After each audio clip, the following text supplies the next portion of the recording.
사랑하는 성도 여러분, 오늘은 열왕기상 11장 9절에서 13절까지의 말씀을 가지고 솔로몬의 실패를 보며 이런 제목으로 말씀을 나누고자 합니다.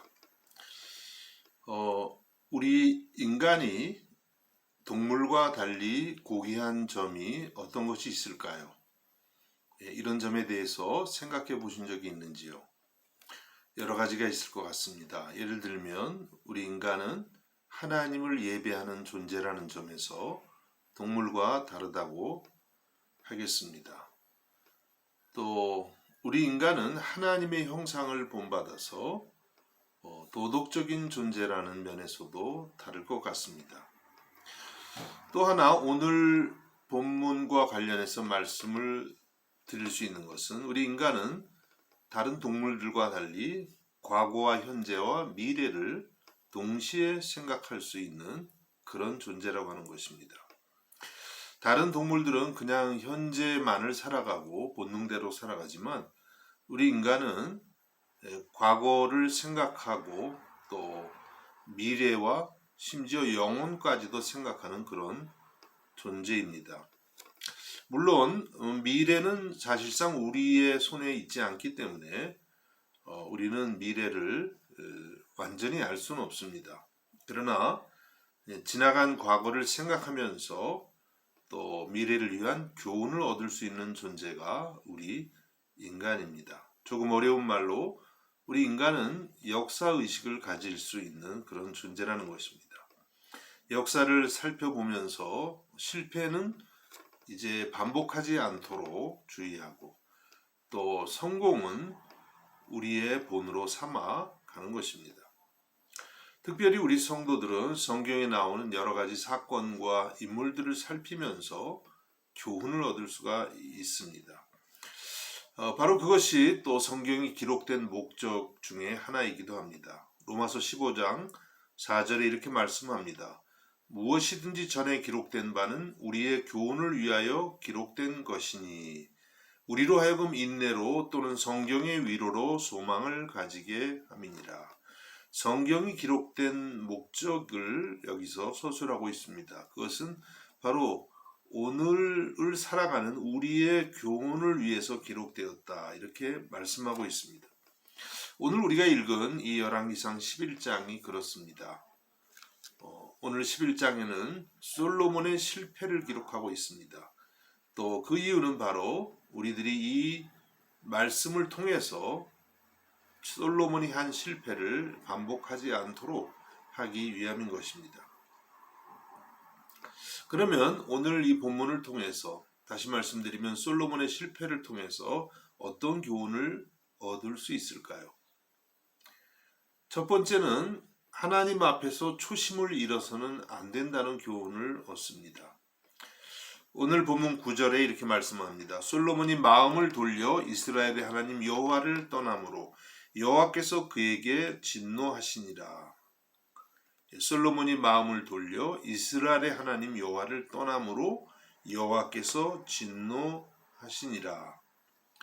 우리가 아는 것처럼 솔로몬은 처음에 왕을 시작할 때는 하나님 앞에 정말 겸손하게 엎드렸습니다. 2주일 전에 말씀드린 것처럼 솔로몬은 하나님 앞에 일천 번제를 드리면서 하나님께 온전한 그런 예배를 드렸던 것입니다.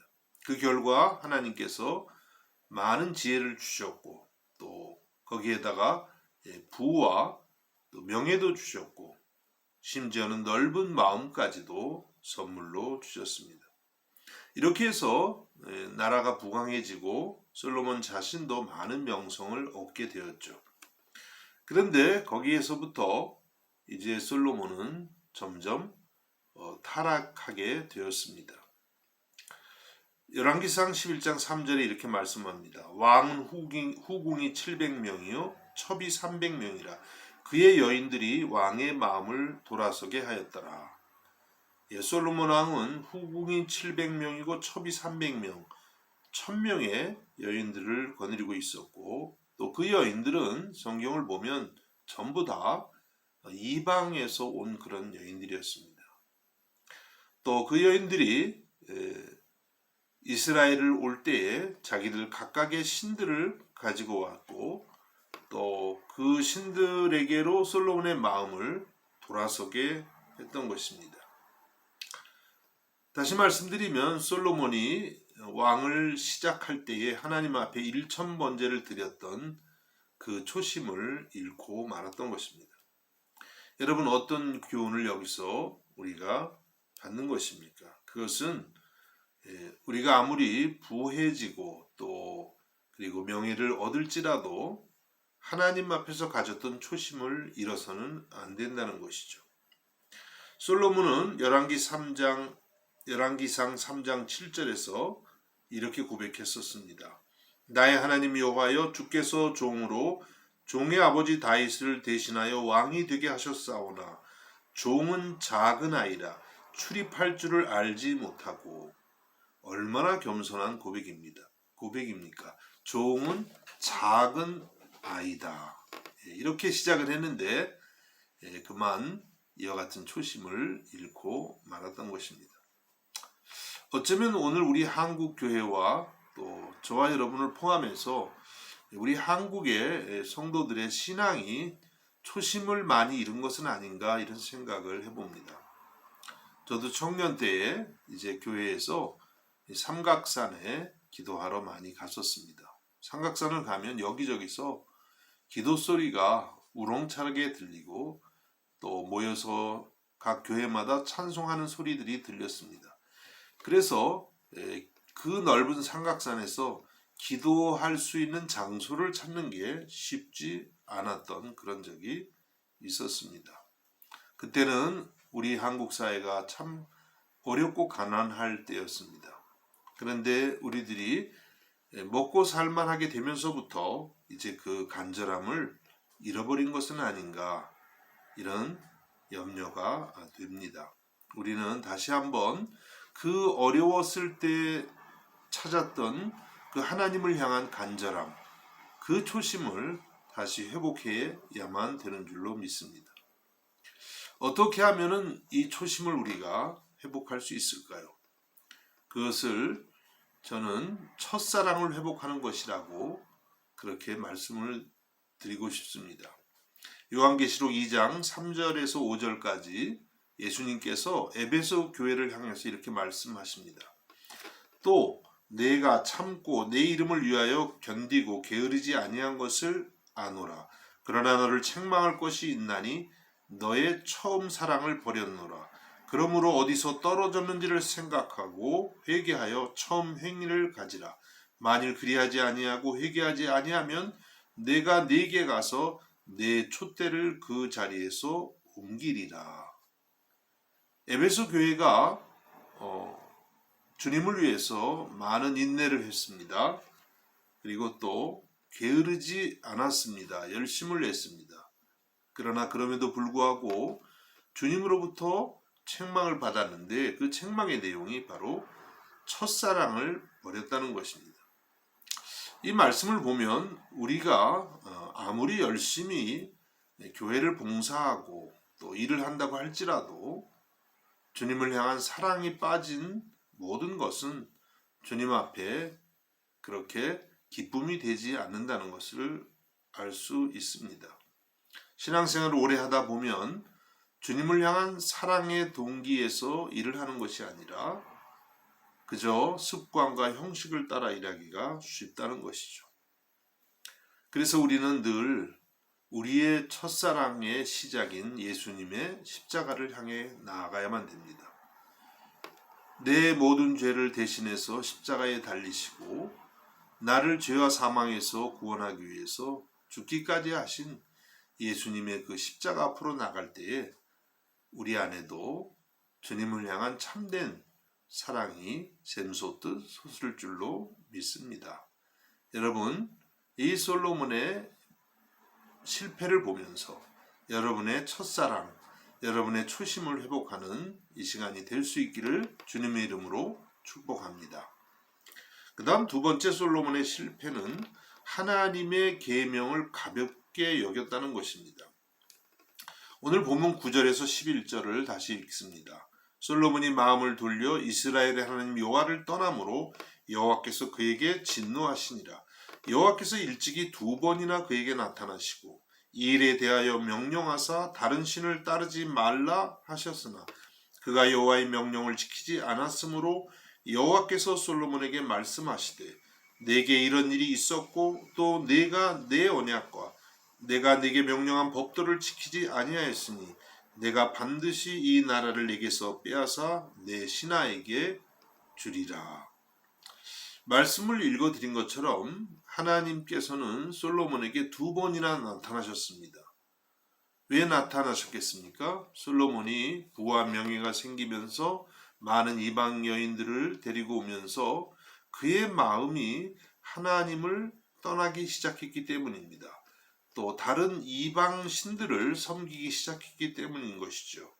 그래서 하나님께서 2번이나 말씀을 하셨는데 솔로몬은 그 모든 하나님의 명령을 또 혹은 경고를 소홀히 여겼던 것입니다.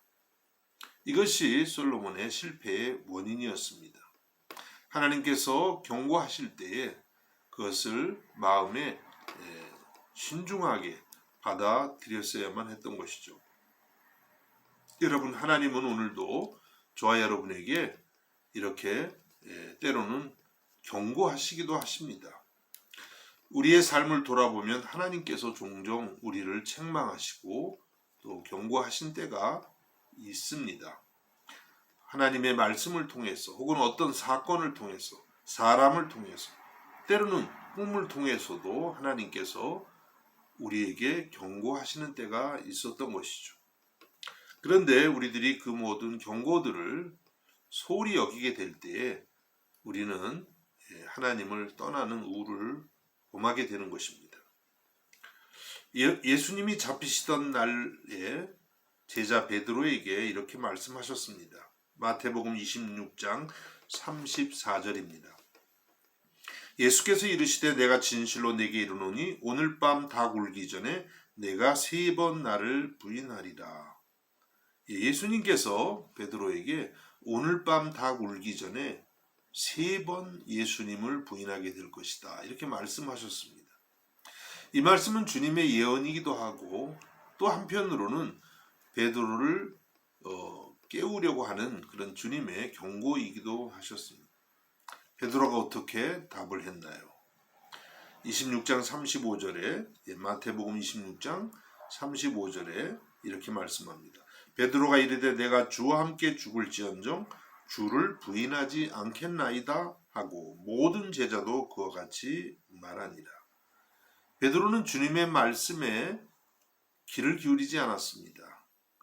오히려 자신의 신념을 더 굳게 믿었던 것이죠. 이것이 바로 베드로의 실패의 원인이 된 것입니다. 아마 솔로몬 왕도 그러지 않았을까요? 하나님이 2번씩 우상 숭배의 죄를 경고하실 때에 솔로몬은 어쩌면 그렇게 하나님께 말씀을 드렸는지도 모르겠습니다. 하나님, 제가 그래도 누구인데 그렇게 하십니까? 1000번제를 드렸던 일을 잊으셨나요? 제가 얼마나 많은 지혜가 있나요? 저는 절대로 우상 숭배의 죄에 계속 빠져들지 않을 것입니다. 이렇게 자기를 믿었을 것 같습니다. 여러분, 우리들도 하나님의 말씀보다는 내 자신의 신념을 의지하면 이와 같이 실패할 수가 있는 것입니다. 여러분, 얼마나 우리 인간은 연약한 존재인가요? 그렇게 훌륭했던 다윗도 간음죄를 짓고 또 살인죄까지 짓고 말았습니다. 그렇게 지혜가 많았던 솔로몬도 이방 여인들을 사랑하면서 우상 숭배의 죄에 깊이 빠지고 말았습니다.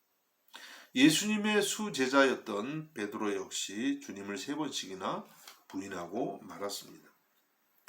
우리도 늘 겸손히 하나님을 의지하지 않으면 언제라도 넘어질 수 있는 그런 연약한 존재라고 하는 것입니다. 그래서 우리는 늘 하나님의 말씀을 마음에 새기고 또 그 말씀에 주의를 기울여야만 하는 것입니다.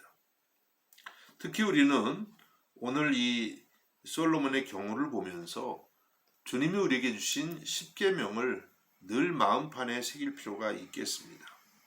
물론 우리가 십계명을 지켜서 구원받는 것은 아닙니다. 우리는 오직 예수 그리스도를 믿음으로 주님의 십자가 은혜로 구원을 받습니다. 그러나 구원받은 하나님의 자녀는 십계명으로 다시 돌아가서 이 계명을 지키기 위해서 늘 기도하고 또 애써야만 되는 것입니다. 만일 솔로몬이 이 십계명을 잘 마음에 새기고 있었다면 틀림없이 우상 숭배의 죄를 범하지는 않았을 것입니다. 왜냐하면 1계명과 2계명이 오직 여호와 하나님만을 섬길 것을 말씀하시기 때문인 것이죠. 여러분, 오늘날 많은 성도들이 하나님의 계명을 너무 가볍게 여기는 것은 아닌지 걱정이 됩니다.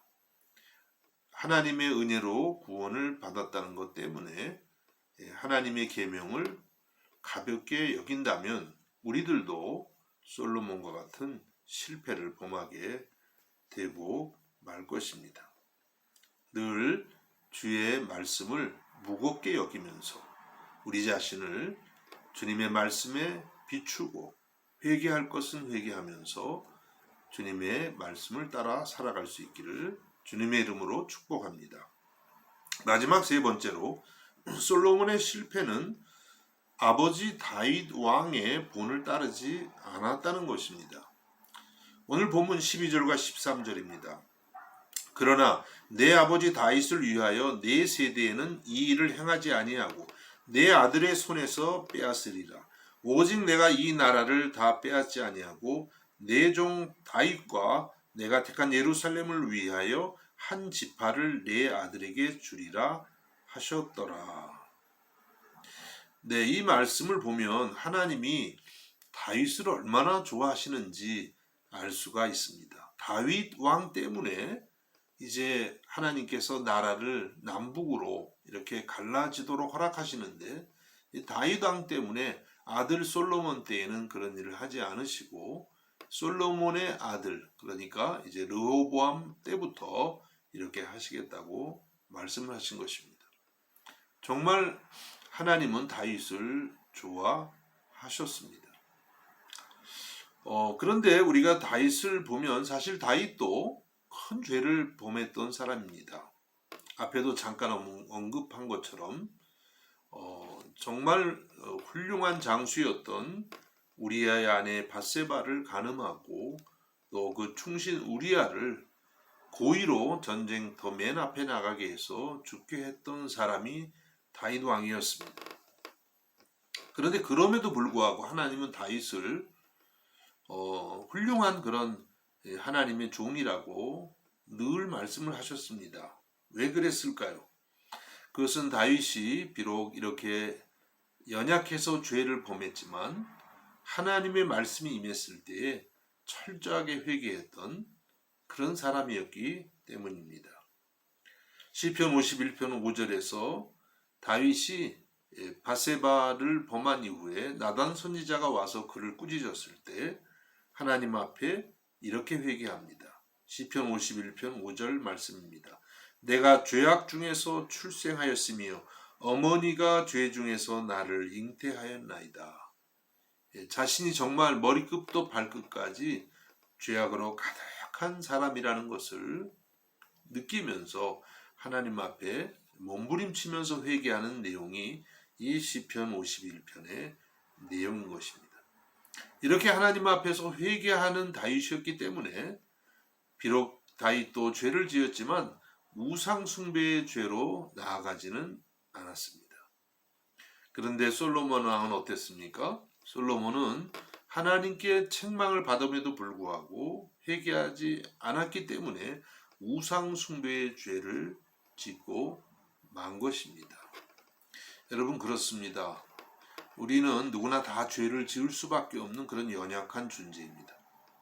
그러나 우리에게 언제나 회개할 수 있는 기회가 있다는 것, 이것이 큰 하나님의 은혜인 것입니다. 저와 여러분이 이렇게 주님 앞에서 늘 회개할 수 있는 그런 심령의 소유자가 될 수 있기를 간절히 바랍니다. 이렇게 다윗은 아버지 다윗의 그 좋은 본이 있음에도 불구하고 그 본을 따르지 못했습니다. 그래서 열왕기상 11장 6절에서 솔로몬이 여호와의 눈앞에서 악을 행하여 그의 아버지 다윗이 여호와를 온전히 따름같이 따르지 아니하고, 다윗의 그 신앙을 따르지 못했던 것입니다. 여러분, 우리는 늘 이 좋은 본을 따를 수 있는 사람들이 되기를 원합니다. 종종 우리는 좋지 않은 본을 너무 많이 생각하고 이야기하다가 우리의 마음이 상하기도 하고 우리의 믿음에 시험이 들기도 합니다. 그러나 우리는 지혜가 어떤 것이냐면 좋은 본을 많이 생각하고 따르는 것입니다. 그래서 여러분들에게도 존경할 수 있고 또 따를 수 있는 그런 많은 분들이 있기를 바랍니다. 제 말씀드려서 죄송합니다만 저는 감사하게도 존경하는 목사님들이 계십니다. 그리고 또 성도들이 있습니다. 그들을 신앙의 모델로 삼고 배워가고 있습니다. 가끔은 제가 교만해져서 그분들을 잊어버릴 때가 있습니다. 어떻게 될까요? 그렇게 되면 저도 모르게